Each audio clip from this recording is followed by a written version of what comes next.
আসসালামু আলাইকুম, welcome back.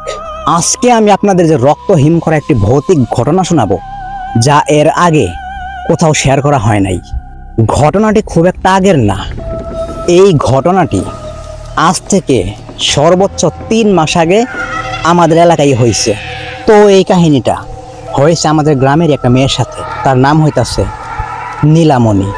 তো কাহিনীটা যেভাবে শুরু হয়েছে, আমি ঠিক যেভাবে ওই মেয়ের মুখ থেকে শুনছি, আমি ঠিক ওই পর্যন্ত বলার চেষ্টা করব।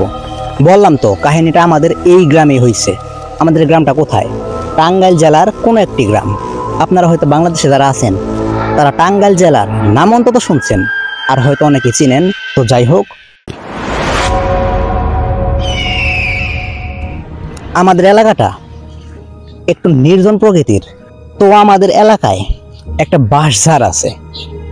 আপনারা হয়তো জানেন, বাঁশঝাড়ে, অধিকাংশ বাঁশঝাড়েই এই সমস্ত খারাপ জিনিস, বিশেষভাবে জিনটাই বলা চলে, জিন থাকে। তো সেই রকমই একদিন সেই মেয়েটার বয়স হইতেছে 16 বছর। মেয়েটা, বললাম তো আমাদের এলাকার মেয়ে, আরে আমাদের ছোট বোনই ধরতে গেলে চলে। তো মেয়েটার বিয়ে হয় নাই। তো একদিন সে সন্ধ্যাবেলা আমাদের এলাকাতে একটা দোকান আছে, মানে সদাইবাতি কেনার জন্য যায়। তো বললামই তো, একটা বাঁশঝাড় আছে। তো সেই বাঁশঝাড়ের ওই জায়গায় থেকে যখন সে মেয়েটা ব্যাক করে, বললাম তো বয়স খুব একটা না, এমনি মেয়েটা সুন্দরী ছিল। তো মেয়েটা ঠিকঠাক দোকানে গিয়ে সদাইপাতি কিনে নিয়ে বাসায় আসে। বাসায় আসার পর হঠাৎ করে তার একটু অন্যরকম লাগতেছে। কিরকম অন্যরকম?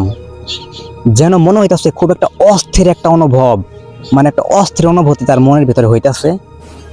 হঠাৎ করেই তার আর কোনো কিছু খেয়াল নাই বলতে, সে তার মনের ভারসাম্য হারায় ফেলাইছে। তারপর থেকে আর তার কিছু খেয়াল নাই। তো বাড়ির লোকেরা বুঝতে পারলো যে এটা হয়তো অস্বাভাবিক কিছু হয়েছে। তো ওই সময় আমাদের এলাকার সবাই ছিল এবং আমি নিজেও ছিলাম। এইটুকু কাহিনী ওই মেয়ে সুস্থ হওয়ার পরে আমাদের বলা হয়েছে, এবং তারপরের কাহিনীটা আমি সম্পূর্ণ দেখছি। এমনকি এই ঘটনার এক্সরসিজম যে হুজুরটা করছে, তার ভিডিও আমার কাছে সম্পূর্ণ আছে। ইনশাল্লাহ প্রমাণ সহকারে একদিন আপনাদের মাঝে শেয়ার করব, কিন্তু এখন না, শুধু কাহিনীটা শুনুন। তো আমাদের এলাকাতেই একটা হুজুর আছে। হুজুরটা মোটামুটি এই সমস্ত জিন ভূত ভালোই তাড়াইতে পারে। তো তার জন্য মনে করেন যে তারে দায়গানা হয়েছে। তো হুজুরটা আসার পর তার মতো করে সে মোটামুটি এক্সারসাইজ শুরু করে দিল। কিন্তু এক্সারসাইজ শুরু করার পর সেই মেয়েটা তার নিজের ভাষায় কিছু কথা বলল। এখন আপনারা হয়তো জানেন, যদি কোনো মেয়েকে বা কোনো মানুষকে জিন আসর করে, তাদের ভিতর থেকে যখন কথা বলা হয়, তখন অরিজিনালি মেয়ে কণ্ঠে কথা বলা হয় বেশিরভাগ, কর্কশ গলায় বা সেই জিনের কণ্ঠে। বেশিরভাগ হয়তো ঘটনায় শোনা যায় যে অন্যরকম ভাবে কথা বলতেছে, কিন্তু এটা অন্যরকম ছিল না। এটা নিজের মেয়ে, যে মেয়েটা ছিল তার মতো করে সে কথাগুলো বললো। কথাগুলো ছিল এরকম। প্রথমে হুজুর জিজ্ঞেস করলো, তুই কোন জায়গায় থেকে আসছ? তখন সে বলল, এই মেয়েটা যখন সন্ধ্যাবেলা ওই দোকানের দিকে গেছিল, তো সেই সময় এই মেয়েটাকে দেখা আমার খুব ভালো লাগছে। মেয়েটা খুব সুন্দরী, সত্যি মেয়েটা আসলে খুব সুন্দর। তো যাই হোক, মেয়েটা চুল খোলা রাইখা ওই দিক দিয়ে সন্ধ্যাবেলা যাইতেছে। মাগরিবের টাইম হয় না তখন সেই মেয়েটার পিছনে পিছনে আমি ফলো করছি। প্রথমে যখন সে ওই দিক গেল, মানে দোকানের দিকে গেল, তখন আমি তাকে দেখছি। কিন্তু জাস্ট 5 মিনিটের মধ্যে মেয়েটা আবার ব্যাক করছে। তখনই তার সাথে সাথে আমি আইছি। এটা তার মুখের কথা। কিন্তু বিশ্বাস করবেন, হুজুর একটু চিন্তা ভাবনা করছিল জিনটা হয়তো খুব একটা শক্তিশালী না, হয়তো একটু টর্চার করার পরে সে হয়তো চলে যাব। কিন্তু জিনটার একটা আবদার ছিল। হুজুর বিভিন্ন প্রসেস তার কমপ্লিট করার পর তখন বলল, তুই এখান থেকে চলে যা, এই মেয়ের সাইডা দে। তখন সেই অবয়বটা, মানে তার ভিতর থেকে সে মানে মেয়ে কণ্ঠে বলতেছে, মানে আমি নিজেও এটা শুনতে উপস্থিত ছিলাম, এবং বাকি সবাই এলাকার অনেক মানুষই ছিল, অনেক মহিলা ছিল। তো যাই হোক, তখন সেই মেয়েটাই বলতেছে, এই মেয়েটাকে আমি ধরছি, তুমি বলবা আর আমি অমনি চলে যাবো। বিশ্বাস করবেন, এইরকম ডাইরেক্ট ভাবে সে কথাগুলো বলতেছে। তখন আমাদের এই হুজুর, আমি যতদূর জানি, আমাদের এই হুজুরটা আমাদের এলাকায় প্রায় 7 থেকে 8 বছর ধরে মসজিদে ইমামতি করতেছে। তো হুজুর হয়তো মোটামুটি জিন এক্সরসিজমের ভালো কাজই পারে, কিন্তু হয়তো ভয়াবহ জিন বা বিশেষ শক্তিশালী জিন যারা আছে তাদের হয়তো খুব একটা কন্ট্রোল করতে পারে না। তবে মোটামুটি একটু দুর্বল টাইপের জিনগুলো যারা আছে, তাদের সাথে হয়তো তার মনোভাব, কথাবার্তা বইলা তাকে আয়ত্তে আনতে পারে। তো সেই রকমই হুজুর তাকে বলল, মেয়েটাকে ছেড়ে দাও। মেয়েটার বয়স কম, আসতো ভালো হয়েছে, এখন তুমি যাওয়ার জন্য কি চাও? একদম ঠিকঠাক শান্ত, যেহেতু হুজুর তারে প্রথমে ছাড়াইতে পারে নাই, তো তার জন্য তাকে এই সমস্ত লোভ দেখানো হইতাছে। তো সেই সময় সেই মেয়েটা বলল, মেয়েটারে ধরছিলাম কিন্তু তোদের যন্ত্রণায় এখানে থাকতে পারবো না, আমি যাইতে রাজি আছি। বিশ্বাস করুন, আমরা সবাই সেখানে উপস্থিত, এমনকি ভিডিও আমার কাছে আছে, সময় হোক দেখামো। তখন বলল, আমার খুব খিদা লাগছে, আমার মিষ্টি খাইতে দে।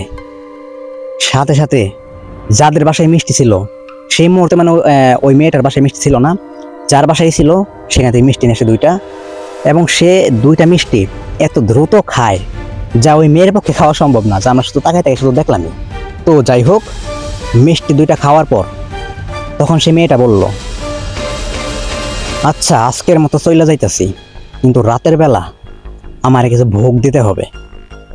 ভোগের মধ্যে কিছু কিছু আইটেম বললো, তার মধ্যে হচ্ছে ডিম, দুধ, কলা, আরও কয়েকটা নাম বলছিল। সত্যি বলতে সেই নামগুলো এই মুহূর্তে আমার মনে নাই, সবগুলোই খাওয়ার জিনিস, কিন্তু একটু অদ্ভুত টাইপের নামগুলো দেখে আমার মনে নাই, কারণ প্রতিনিয়ত তো এগুলো হয় না বা এগুলো নামে এর আগে আমি শুনিও নাই। তো সেই সময় আমাদের এই স্থানে, মানে যে জায়গায় আমরা সেই সিনটা দেখতেছি, সেই জায়গায় এমন একটা ছেলে ছিল যার নাম হইতেছে সুমন। বিশ্বাস করবেন কিনা জানি না, এই ছেলেটার আমাদের এই গ্রামে থাকে, কিন্তু তার থাকার মতো কোনো স্থান নাই, বাসা, ঘর, এমনকি বাবা মা পর্যন্ত তার নাই। ছেলেটার বর্তমান কাজ কি জানেন? চুরি করা, নেশা করা। যেখানে মানে তার রাত, সেখানে সে কাত, মানে ঘুম, খাওয়া দাওয়া যেখানে পায় সেখানেই করে। তো সেই রকমই সেই ছেলেটা একটু শয়তানি করে। এই ছেলের সাথে এই সমস্ত শয়তানির জন্য মোটামুটি অনেক কাহিনী আছে। যেহেতু তার জীবনের কোনো মায়া নাই, একলা, তার জন্য মনে করেন যে কোনো চিন্তা ভাবনা করে না। হ্যাঁ, একটু ভয় করে, ঠিক আছে। তো সেই রকমই হুজুর যখন তার সমস্ত কথা রাখে, যেহেতু এটা শুধু খাওয়ার জন্য বলতেছে, খুব একটা বড় কিছুর আবদার করেন নাই, তো তার জন্য সেই জিনটাকে সে এলাকা থেকে তাড়াইতে পারে নাই, কিন্তু বলছে কাউরে কোনো ক্ষতি করব না। তো এটা বইলা সে তার বিভিন্ন প্রসেসের অনুযায়ী সে চইলা যায়, এবং রাতের বেলা একটা শ্মশান ঘাটে নিয়ে তাকে রাখতে বলে। ওইখানে না, কারণ যে স্থানে বাঁশঝাড়টা, ওখানে একটা রাস্তার মাঝে, ওখানে রাখার কোনো সিস্টেমই হয় না, ওখানে কোনো মানুষ কোনো রকম কোনো ভোগ দেয় না। তো একটা শ্মশান ঘাটে রাখতে বলে। এবং এই কাহিনীটা তো এই সুমন নামে ছেলেটা শুনছে। তো সেই সুমন ছেলেটা একটু শয়তানি করে সেই রাতের বেলা সেই লোকটাকে ফলো করে। যে সময় ওই লোকটা তার বিভিন্ন ভোগ তৈরি করার পর সে শ্মশানের দিকে রওনা দেয়। তারপরে সে শ্মশানে রাইখে আসার পরে সেই ছেলেটা সেই শ্মশান ঘাটে যায়। এবং এই কাহিনী আমার চ্যানেলে অলরেডি শেয়ার করা আছে, মানে এর পরের টুকু। তো এখানে আর লং করবো না, তো আপনারা ইচ্ছা থাকলে ওই কাহিনীটা শুনতে পারেন। তো আজকের কাহিনীটা এই পর্যন্তই, এবং এই সুমনকে নিয়ে অনেক পরিমাণে ঘটনা আছে যা আমি আপনাদের পরবর্তীতে শোনাবো। সুমন সেই ছেলেটা মাঝে মধ্যে ঢাকা থাকে, অনেকদিন যাবৎ ঢাকা থাকে, আবার এলাকায় ফিরে আসে। মানে কোন সময় যায়, যখন এলাকায় একটা চুরি করে, অনেক মারধর খাইছে আমাদের এলাকার মানুষের হাতে। তো যাই হোক, তো কিছুদিন এলাকায় থাকে, কিছুদিন দূরে থাকে, তো আবার ফিরে আসে। তো আজকে দেখলাম যে ছেলেটা আবার ফিরে আসছে। তো যাই হোক, তো আজকের কাহিনীটা আপনাদের কেমন লাগছে অবশ্যই জানানোর দরকার কি আছে। আচ্ছা যাই হোক, যদি ভালো লাগে সেটা লাইক করবেন। আর আমি শাহিন আসতেছি আগামীকাল আবার রক্তহীন করা একটা ভৌতিক ঘটনা নিয়ে। সেই পর্যন্ত সবাই ভালো থাকবেন, সুস্থ থাকবেন, এবং ফেয়ার অন ব্ল্যাক ম্যাজিক এই ছোট ইউটিউব চ্যানেলের সাথে থাকবেন। ধন্যবাদ।